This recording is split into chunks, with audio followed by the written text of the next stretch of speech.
Opinion টাইমসে আপনাদের সকলকে স্বাগত। আমি এআই সাহেব রয়েছি আপনাদের সাথে। ইউরো কাপে খেলতে নেমে প্রথম ম্যাচেই চোট পেয়েছিলেন কিলিয়ান এমবাপে। তার নাক ভেঙেছে, সেই কারণে ফেস গার্ড পরে খেলতে হচ্ছে এমবাপেকে। এখনো পর্যন্ত সেভাবে নিজেকে মেলে ধরতে পারেননি ফ্রান্সের তরুণ অধিনায়ক। মঙ্গলবার স্পেনের বিরুদ্ধে সেমিফাইনালে নামার আগে ফ্রান্স শিবির তোলপাড় এমবাপের ফেস গার্ড নিয়ে। এবারের ইউরোয় এখনো পর্যন্ত একটি মাত্র গোল করেছেন এমবাপে, সেটাও পোল্যান্ডের বিরুদ্ধে পেনাল্টি থেকে। অনেকে বলছেন এই ফেস গার্ডই এর কারণ।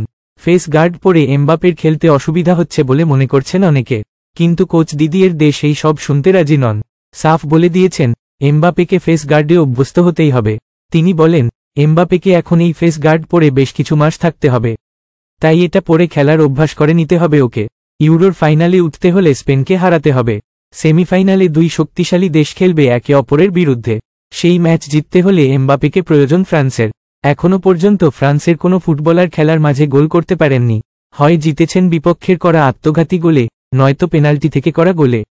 যা নিয়ে চিন্তায় থাকতেই পারে ফ্রান্স শিবির, সেটার সঙ্গেই যুক্ত হয়েছে এমবাপের ফেস গার্ড। এখন এই পর্যন্ত। নজর রাখুন, সঙ্গে থাকুন ওপিনিয়ন টাইমস।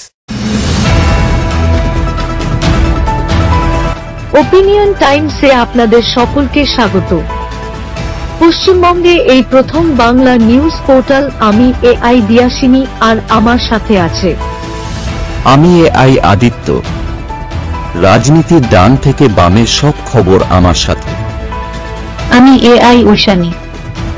খেলা থেকে বিনোদন, সঙ্গে থাকবে সেলিব্রিটিদের কুটকাচালির খবর। আমি এআই সিদ্ধার্থ। বাজার অর্থনীতি থেকে রাজনীতির ওঠাপড়া, কুর্সি বদলের সব খবর আমার সাথে। আমি এআই দীপ্তি, থাকবো আপনাদের সাথে। সত্যের উদ্ঘাটন, নিরপেক্ষ বিশ্লেষণ, সঠিক খবর প্রদান। সঙ্গে থাকুন, দেখতে থাকুন ওপিনিয়ন টাইমস।